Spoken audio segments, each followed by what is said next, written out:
Bonjour. Alors, une nouvelle, comment dire, séance de lecture, morceaux choisis. Donc là, j'étais sur encore un livre à rendre, donc de Mona Chollet, journaliste du Monde diplomatique, voilà, qui a écrit notamment ce livre-là sur lequel je suis tombée. Sorcière, la puissance invaincue des femmes, très intéressant. Donc je pense que ça date elle a dû l'écrire en 2018, un truc comme ça. Donc, oui, il y avait déjà l'affaire Weinstein, le scandale qui avait éclaté. Bon, bref. Alors, j'ai trouvé ça très intéressant. Il y a plusieurs chapitres. Alors, elle évoque, on va dire, la représentation des sorcières, de la chasse aux sorcières, tout ça. Elle remet tout ça dans un contexte historico-politique, on va dire. Et puis aussi la figure de la sorcière, la figure, voilà, les enchevêtrements de représentation où on a un petit peu positionné les femmes avec comment dire, une expérience un petit peu rétrograde par rapport aux libertés en parallèle, hein, depuis la dernière partie du Moyen-Âge, puis surtout la Renaissance, qui a vu à la fois se développer la langue française et en même temps la langue française, officiellement, c'est un petit peu créé autour de... sans les femmes, on va dire. Alors que les femmes avaient leur pleine place, notamment en France métropolitaine, chez les Gaulois, on va dire comme ça. Et bien là, on voit que la Renaissance, c'est la Renaissance plutôt sans les femmes. Et ça va avec, effectivement, la chasse aux sorcières. Bon, la figure de proue, historiquement parlant de ça, c'est Jeanne d'Arc, par exemple, qui va donc, comment dire, permettre au roi de France de récupérer la France par rapport à la couronne d'Angleterre, mais qui rapidement va être quand même évincée, brûlée et considérée elle-même comme une sorcière. Hein. Donc on est en 1400 et des bananes. Donc ça, si vous avez l'occasion, regardez, il y a des films hein, sur l'histoire de Jeanne d'Arc, c'est toujours intéressant de voir ça, parce qu'on voit bien que Jeanne d'Arc ne peut pas être accusée de... Enfin, elle est accusée de rien, quoi. Elle a servi son pays, la France, et puis, finalement, elle s'est quand même fait un petit peu manipuler. Mais bon. Alors, j'ai choisi de vous lire une partie dans la fin du livre. On est à la page, dans le dernier chapitre, on est sur le dernier chapitre qui est « Mettre ce monde de cul par-dessus tête ». Et donc, ça va commencer à la page 185. Donc là, on était dans la fin du petit tête de chapitre « Excellence ». Excellence à quoi? Pour l'interrogation. Où on va expliquer un petit peu plein de choses. Et là, j'ai retenu sur la fin de ce mini-chapitre et après un autre chapitre qui suivra, que je vais lire en intégralité, qui est la mort de la nature. Voilà, donc je commence à Excellence. Pourquoi? Page 185. Dans son livre sur l'estime de soi, au début des années 1990, Gloria Steinem citait une étude portant sur 200 000 étudiantes et étudiants de premier cycle aux États-Unis qui mettait en évidence une augmentation notable de la tendance à l'autodénigrement chez les jeunes femmes durant leur passage à l'université, tandis que l'estime de soi de leurs camarades masculins était soit maintenue, soit renforcée. Nombre d'universitaires manifestaient à l'époque une vive résistance à la diversification du canon académique pour y faire une plus grande place aux femmes et aux minorités. Ils pourfendaient le politiquement correct, ou PC, dont Robin Morgan, l'une des fondatrices de Witch, remarquait pourtant qu'il aurait tout aussi bien pu signifier plain courtesy, simple politesse. Ils prétendaient se faire les gardiens de l'excellence, entre guillemets, ouvrez les guillemets, comme si la question la plus importante n'était pas « excellence à quoi ?» fermez les guillemets, commentait Steinem.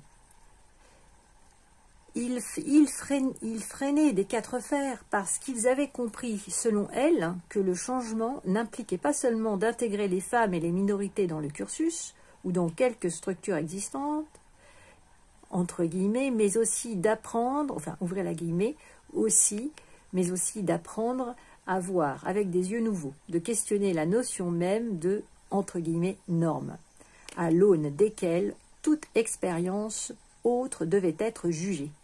Fermez la guillemets. Donc ça c'est cité Gloria Steinem, Revolution from Within.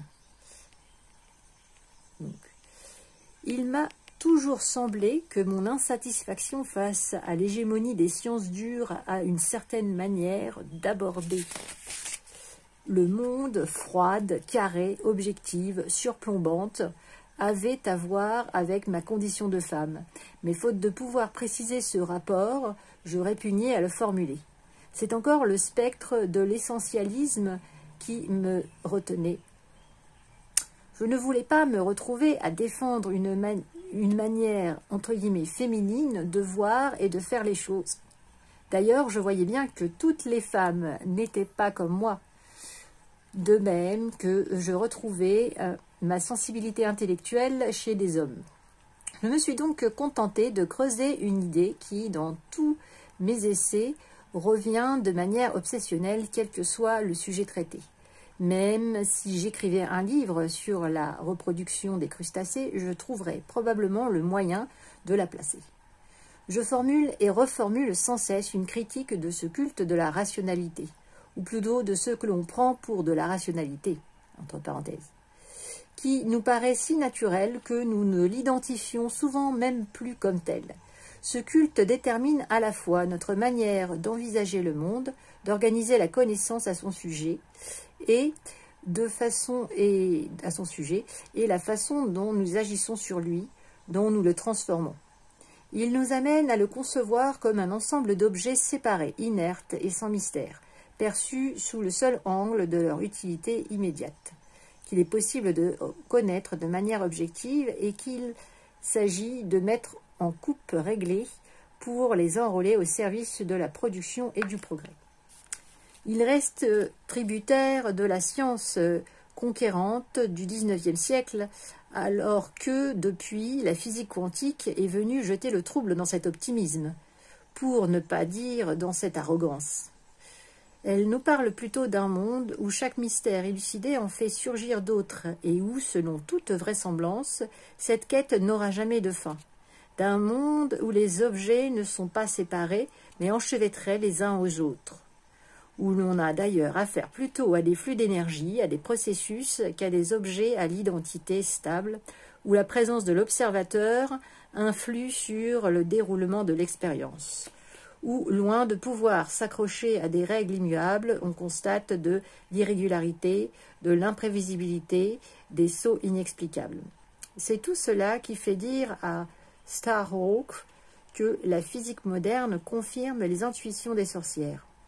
Le physicien Bernard d'Espagna estimait que, compte tenu de la résistance à la connaissance ultime que semble désormais présenter la matière et le monde, il n'est pas absurde de s'en remettre à l'art pour nous donner des aperçus fugitifs de ce qui échappera toujours à notre entendement.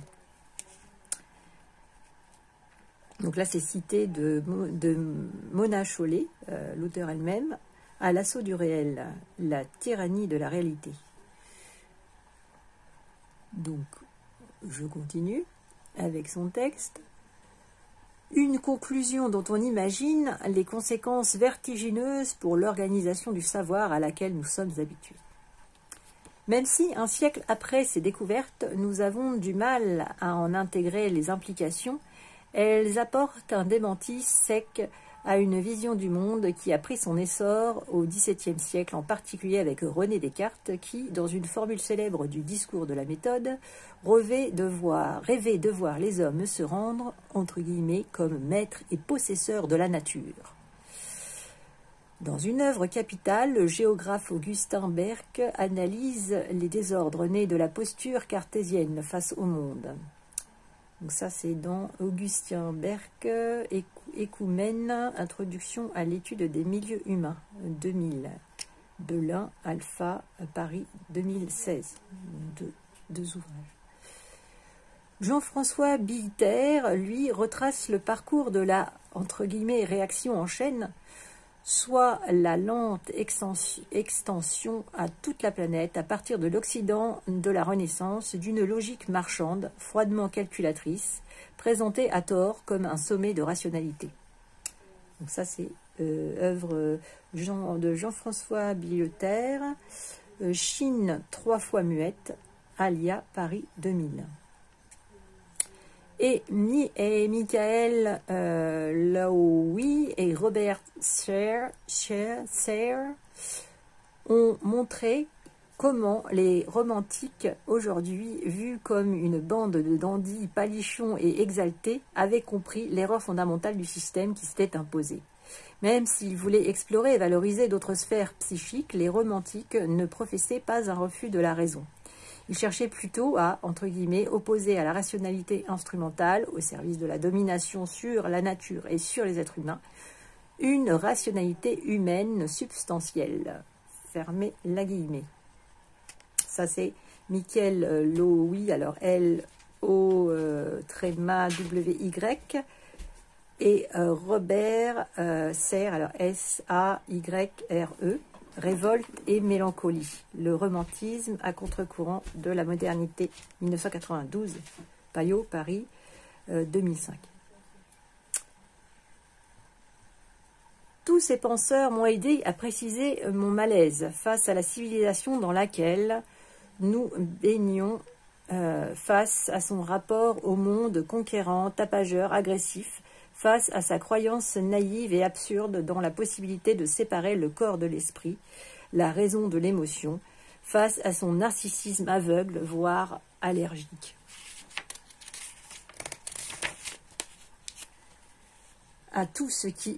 Voire allergique à tout ce qui n'est pas elle, face à son habitude de défigurer son territoire par des aberrations architecturales et urbanistiques, ou encore d'utiliser un canon pour tuer une mouche, sans parler du fait même de tuer la mouche, entre parenthèses. Face à ses arêtes trop vives, à ses lumières trop crues, face à son intolérance à l'ombre, au flou, au mystère. Donc à ce sujet, je renvoie à Junichiro Tanizaki, Éloge de l'ombre, 1933, traduit du japonais par René Siffert, avec 2 F, Verdier, Paris, 2011. Face à l'impression générale de marchandisation morbide qui s'en dégage. Donc, je reprends juste la phrase d'avant. Donc, en fait, je reprends la phrase parce que c'était pas très clair. Enfin, je vous ai donné la référence. Je reprends. Donc, face à son habitude de défigurer son territoire par des aberrations architecturales et urbanistiques, ou encore d'utiliser un canon pour tuer une mouche, entre parenthèses, sans parler du fait même de tuer la mouche, face à ses arêtes trop vives, à ses lumières trop crues, face à son intolérance à l'ombre, au flou, au mystère, face à l'impression générale de marchandisation morbide qui s'en dégage. Ces auteurs nourrissent un sentiment de regret, non pas à l'égard de ce qui a été, mais à l'égard de ce qui aurait pu être. Jusqu'ici, je n'avais jamais trouvé une manière satisfaisante d'articuler cette obsession avec mon féminisme, même s'il me semblait qu'il y avait un lien. Mais avec l'histoire des chasses aux sorcières et l'interprétation qu'en ont donné nombre d'autrices, tout s'éclaire. C'est comme si j'avais mis en place une pièce capitale de mon puzzle. Donc là, on aborde un sous-chapitre qui s'appelle « La mort de la nature ». Caliban et la sorcière. Le titre du livre de Silvia Federici fait référence à un personnage de La Tempête de Shakespeare, un être difforme à la peau noire, fils d'une sorcière, hideux, aussi bien moralement que physiquement, que Prospero qualifie, entre guillemets, d'esclave venimeux et de, entre guillemets, fruit des ténèbres. Caliban symbolise les esclaves et les colonisés dont l'exploitation, comme celle des femmes, a permis l'accumulation primitive nécessaire à l'essor du capitalisme. Mais l'asservissement des femmes a aussi été parallèle à un autre, auquel il était peut-être encore plus étroitement lié, celui de la nature. C'est en particulier la thèse développée en 1980 par la philosophe écoféministe Caroline Merchant dans La mort de la nature. Donc au sujet, j'envoie à Junichiro Tanizaro, Éloge de l'ombre. Non, ça je l'ai déjà dit. Excusez-moi, c'est pas la même note. Donc précédemment, renvoie à Caroline Merchant, The Death of Nature, Women, Ecology and the Scientific Revolution, 1980. Harper One, San Francisco, 1990. Un ouvrage qui complète celui de Federici. Elle y retrace comment, à la Renaissance, l'identification des activités humaines qui exigeaient d'énormes quantités de métal et de bois ainsi que de vastes superficies cultivables et qui altéraient la physionomie de la Terre à une échelle inédite a impliqué un bouleversement identique dans les mentalités. L'ancienne vision considérait le monde comme un organisme vivant, souvent associé à une figure maternelle et nourricière. Depuis l'Antiquité, une condamnation formulée par Pline l'Ancien, Ovide ou Sénèque pesait en particulier sur l'extraction minière, associée à un acte d'agression motivé par l'avarice, entre parenthèses, pour l'or, ou par la soif de meurtre, entre parenthèses, pour le fer. Au XVIe et XVIIe siècle, il s'y ajoute la lubricité dénoncée par les poètes Edmund Spenser et John Milton qui évoquent un viol de la terre. L'imaginaire du temps perçoit, entre guillemets, une corrélation directe entre l'activité minière et le fait de fouiller dans les coins et les recoins d'un corps de femme. Donc, œuvre citée précédemment. La mine était vue comme le vagin de la terre-mère et les cavités où gisaient les métaux enfouis dans son sein comme son utérus. Les anciens schémas mentaux devenus intenables allaient peu à peu être remplacés par d'autres qui, en dévitalisant le corps du monde, dissiperaient tous les scrupules et permettraient une exploitation sans frein.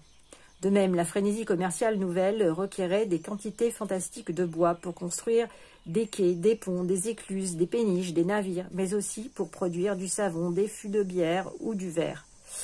Il en résulta la première apparition d'un souci gestionnaire de cette nature considérée comme une ressource, entre guillemets.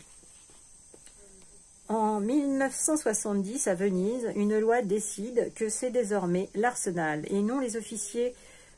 Je vous ai dit quoi? Non, je reprends. En 1470, à Venise, une loi décide que c'est désormais l'arsenal et non les officiels de la ville qui organisera la coupe des chênes. Merchant résume ainsi le panorama général qui émerge. Ouvrez la guillemets. Au fur et à mesure que les villes européennes grandissaient et que les forêts reculaient, que les marais étaient drainés et les réseaux de canaux géométriques tracés dans le paysage, que d'immenses et puissantes roues hydrauliques, fourneaux, forges et grues se mirent à dominer l'environnement de travail, de plus en plus de gens commencèrent à faire l'expérience d'une nature altérée et manipulée par des machines. Il en résulta une lente mais inexorable aliénation par rapport à la relation directe, immédiate et organique qui avait jusque-là constitué les fondements de l'expérience humaine. Fermez la guillemets. La vision mécaniste qui s'impose alors postule que la connaissance du monde peut être, entre guillemets, certaine et cohérente.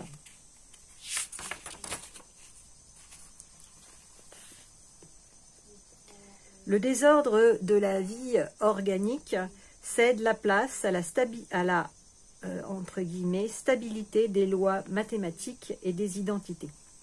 Le monde est désormais perçu comme mort et la matière comme passive. Le modèle de la machine et en particulier de l'horloge s'impose partout. Descartes, dans le discours de la méthode, assimile les animaux à des automates.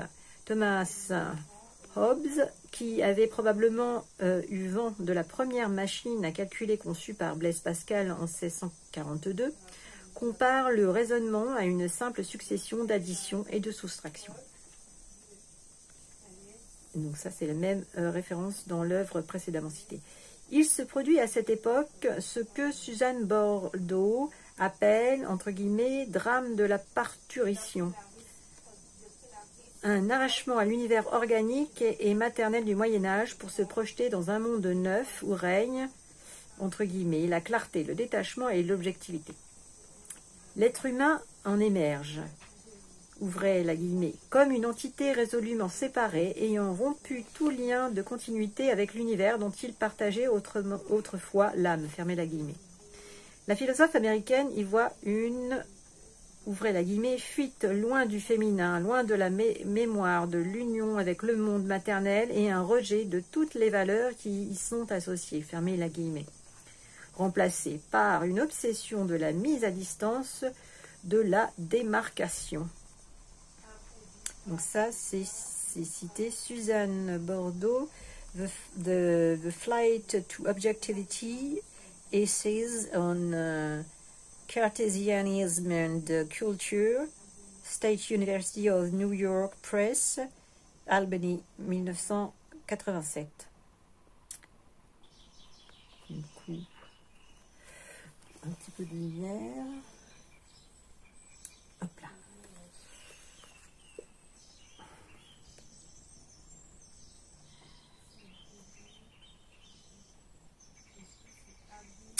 Ce que Guy Bechtel dit autrement, la entre guillemets, machine à fabriquer l'homme nouveau, était aussi une entre guillemets, machine à tuer les femmes anciennes. Ça, c'est cité Guy Bechtel, La sorcière et l'Occident. Apparaît alors un, entre guillemets, modèle de connaissance hyper masculinisé, un, entre guillemets, style cognitif masculin, froid et impersonnel. Cette interprétation, souligne Bordeaux, n'a rien d'un fantasme de féministe du XXe siècle. Ouvrez la guillemets. Les fondateurs de la science moderne affirmaient consciemment et explicitement que la, entre guillemets, masculinité de la science inaugurait une ère nouvelle et ils associaient la masculinité avec une relation épistémologique au monde plus propre, plus pur, plus objective et plus disciplinée.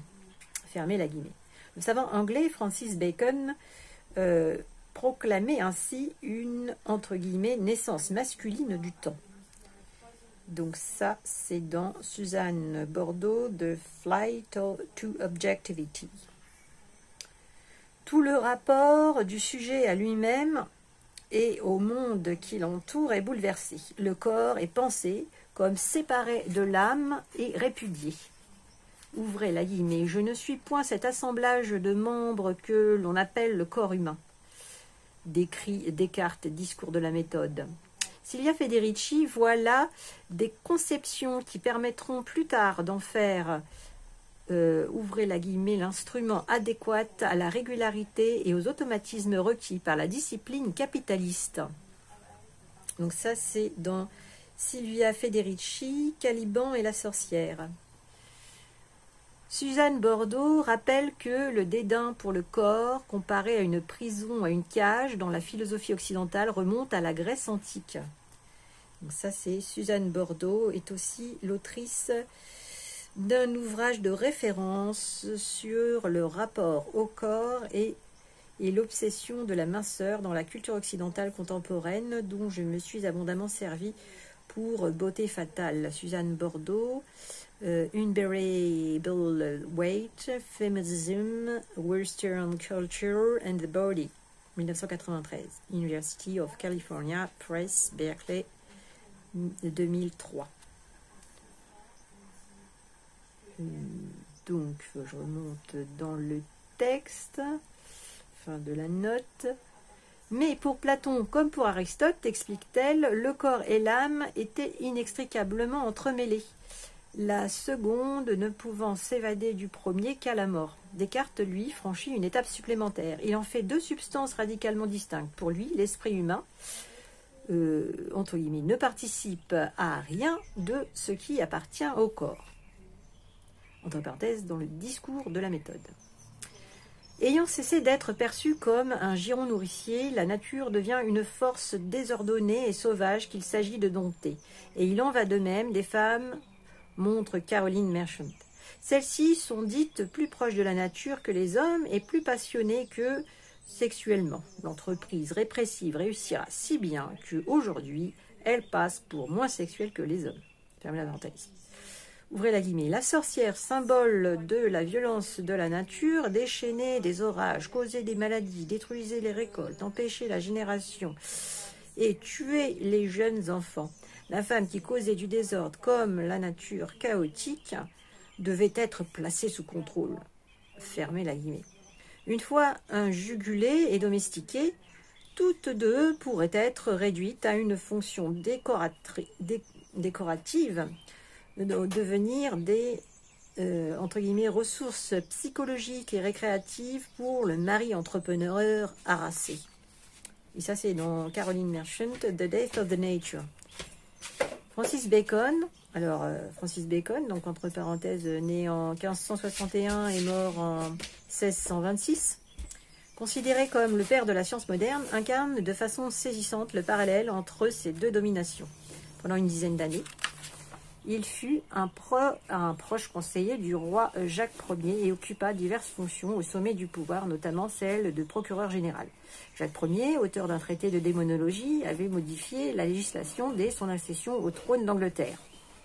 Désormais, toute pratique de la sorcellerie, et plus seulement celle qui avait servi à tuer, serait punie de mort. Pour Caroline Merchant, Bacon, dans ses livres, préconise implicitement d'appliquer à la nature les mêmes méthodes qu'aux suspects de sorcellerie. L'imagerie à laquelle il recourt pour cerner ses objectifs et ses méthodes scientifiques dérive directement de la cour de justice ou de la salle de torture, où il a passé tant de temps. Il recommande de soumettre la nature à la question pour la forcer à livrer ses secrets. Il ne faut pas croire, écrit-il, que, ouvrez la guillemets, l'inquisition de la nature est en quoi que ce soit interdite, fermez la guillemets. Au contraire, celle-ci doit être, ouvrez la guillemets, réduite en esclavage, fermez la guillemets, entre guillemets, mise au fer et entre guillemets, modelée par les arts mécaniques. Les arts mécaniques, alors là, c'est cité par Caroline Merchant, The Death of Nature. Le langage actuel porte encore la trace de cette posture conquérante, tâtée d'une sexualité virile et agressive. On parle d'un, entre guillemets, esprit pénétrant, ou en anglais, the hard facts, de faits, entre guillemets, durs, c'est-à-dire indiscutables. Donc ça, c'est dans Caroline Merchant, The Death of the Nature. Toujours. On la retrouve même chez un philosophe écologiste comme l'américain Aldo Leopold, né en 1887, mort en 1948, qui écrit, ouvrez la guillemets, un écologiste est quelqu'un qui a conscience humblement qu'à chaque coup de cognée, il inscrit sa signature sur la face de sa terre. Fermez la guillemets. Donc ça, c'est cité par Pascal Dern, sœur en écologie des femmes, de la nature et du réenchantement du monde. La mer salée, Nantes, 2017. Donc au XIXe siècle, la nature, enfin domptée, pourra être dépeinte sous les traits d'une femme docile qui n'oppose plus de résistance aux assauts de la science. Une œuvre du sculpteur français Louis-Ernest Barrias, né en 1841, mort en 1905, intitulée « La nature se dévoilant », représente ainsi une femme dépoitraillée, retirant d'un geste gracieux le voile qui lui couvre la tête. Difficile de ne pas penser, en la voyant aujourd'hui, aux affiches de propagande française qui, durant la guerre d'Algérie, incitaient les Algériennes à ôter leur voile. Entre parenthèses et entre guillemets, n'êtes-vous donc pas jolie? Dévoilez-vous. Ainsi qu'à la loi de 2004 interdisant le foulard à l'école. Il est apparemment intolérable que la femme, à plus forte raison la femme entre guillemets indigène, et la nature soumise à la même logique prétendent dissimuler quoi que ce soit au regard patriarcal occidental. La pratique qui consistait à raser entièrement poil et cheveux le corps des suspects de sorcellerie pour permettre son inspection exhaustive avait comme annoncé cette exigence de tout voir pour mieux dominer. Voilà, donc là on va s'arrêter là, parce qu'on pourrait continuer et enchaîner, mais je trouvais que C'était pas mal, parce qu'après, elle va parler de plein de choses, de la gynécologie, des soins, de la santé. En fait, voilà, je vous le conseille. C'est assez... C'est un ouvrage très lumineux, je trouve. Sur ce, je m'arrête pour cette petite fiche de lecture. N'hésitez pas à aller regarder peut-être les autres fiches de lecture dans la playlist. Et puis aussi, comment dire, la chaîne en général, voilà. Vous y trouverez peut-être des choses intéressantes. À bientôt.